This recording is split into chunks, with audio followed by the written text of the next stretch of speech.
Jimmie Johnson is the king of Dover. Miles the Monster tries to put on this persona that he's all tough and intimidating, just for Jimmie Johnson to defeat him again and again and again and again and again and again and again and again and again and again and again. But what if there was a race where the bad guy from the Saturday cartoons actually won?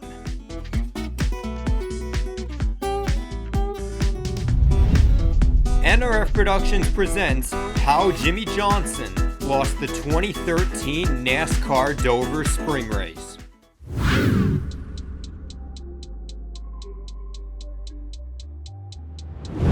June 2nd, 2013, the Fedex 400 that could have easily been mistaken for the Jimmie Johnson Spring Invitational. 42 drivers and Miles the Monster had one objective, and that was to beat Jimmie Johnson. However, Jimmie Johnson wasn't all on his own, as on his side he had a few friendly monsters on his race car. To promote the brand new Disney Pixar film Monsters University, Jimmie Johnson had his agenda to get them the biggest exposure to make sure that this movie popped off at the box office.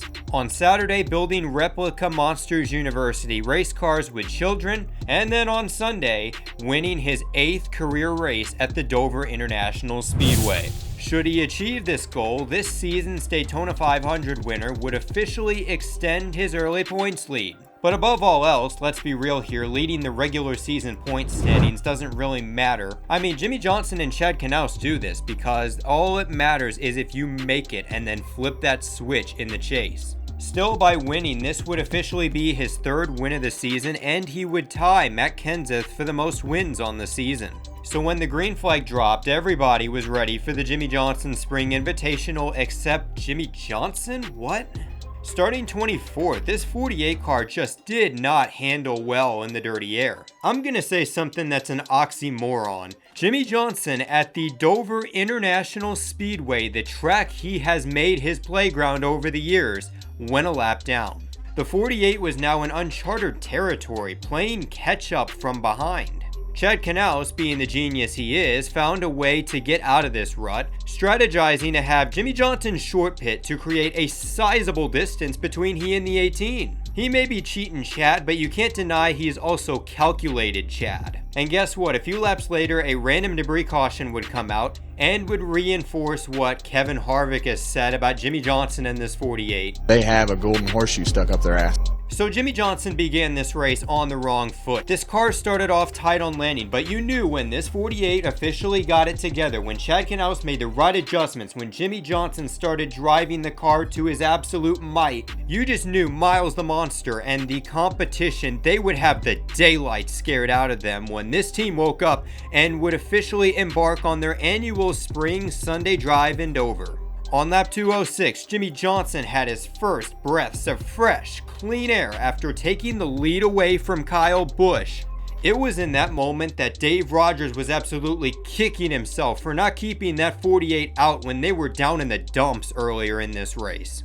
It doesn't matter how many surprises this race had, the Ryan Newman and David Gilliland rivalry, Casey Kane finding more embarrassing ways to lose, Jeff Gordon having himself an old man restart. Okay, maybe those last two aren't necessarily the most surprising things. The Jimmie Johnson Spring Invitational continued to be a recurring tradition of Jimmie Johnson, Chad Knaus, and Team 48 displaying their brilliance. This was a 48 car with good drive off the corner that stuck to the bottom but could also run the top when necessary. That was the most torturous thing that the competitors and the people watching in the grandstands and on television could endure. With the race winding down, there was only one area of concern for the 48. Chad Knaus did his calculations and found that they were 1.5 laps short on fuel. With Jimmie Johnson battling loose conditions, Knaus ordered his driver to shut off the front fans. Why? Well, by turning off the fans, the front tires gain air pressure and that makes the car tighter. With the car tighter, Jimmie Johnson would be able to conserve more fuel, considering that the looser your car handles, the more fuel it burns. You see guys, I'm living proof that you can major in something completely useless and still have a lot of knowledge about racing. In terms of Chad Knaus, Darrell Waltrip disagreed what this racing mastermind was doing. With turning off these front fans, now the front tires would be on eggshells on this longer run, grinding away on Dover's concrete surface. A little nervous. We have had no tire issues all day today, but you sure don't want to abuse that right front tire at this point of the day. Literally 1 lap after he said this. Oh, car in the wall, turn 1, and it is Hamlin who bounces off the wall between turns 1 and 2. Caution flag waves. I don't know what they did, but that's what I was worried about, that right front tire. I wouldn't want to abuse it. Yeah, all right. The entire complexion of this race changed. Chad Knaus was now tasked with retaining track position for the restart instead of coasting to the finish on this nice Sunday drive in Dover. On the final pit stop, he opted for 2 tires. This call worked for various teams earlier in the race, so he felt this was the best way to ensure death, taxes, and Jimmie Johnson in Dover's victory circle. However, Chad Knaus would react in frustration, not only when the 42 of Juan Pablo Montoya used the Energizer power to get off pit road first, meaning that Jimmie Johnson didn't have control of this race, but also what would transpire on the race's final restart.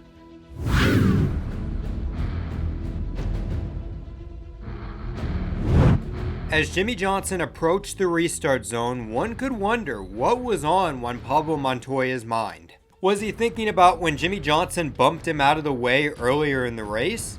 Was he thinking about outsmarting the system? Or was he just dozing off after passing the score tower trying to count how many cars were still on the lead lap?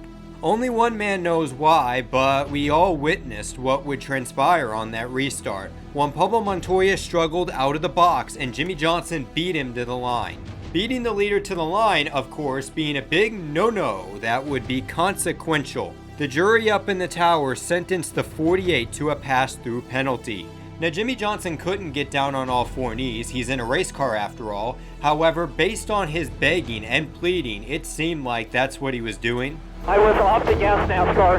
Please look. I checked up to give him the spot back, but he blew it so bad. Meanwhile, Chad Knaus was more of the guy in the back to just say, yep, this shit's rigged. I want you to win this race, you know that. Bring it down here. The suits and ties in the box held firm. With 16 laps to go, Jimmie Johnson slowed up, pulling onto the apron to surrender the lead to the 42 and ultimately surrender his chances of winning his Spring Invitational. Ironically, Tony Stewart, who referred to Dover as his worst track, broke a 30-race winless streak by winning this race.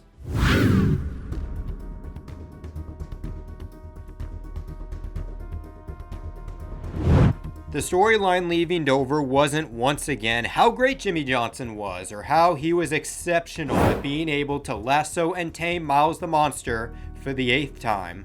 The controversial final restart would be just one of the many instances of the restart zone being a balls and strikes call from the tower.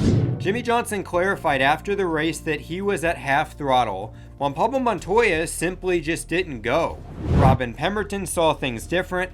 Penalizing Jimmie Johnson was an easy call because he beat the 42 out of the restart box. The 48 had plenty of time to give the spot back, but he didn't. And not surprisingly, Michael Waltrip would end up agreeing with NASCAR on this. So I would have to side with NASCAR on that call because it was pretty black and white. He was way ahead of the whole field, and it wasn't his restart to manage.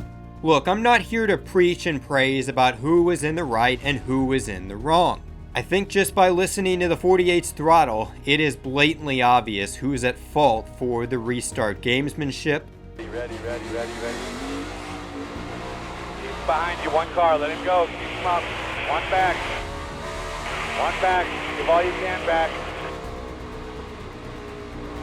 Regardless, this was the one time, with the help of NASCAR and Juan Pablo Montoya, that Miles the Monster had his grasp on Jimmie Johnson.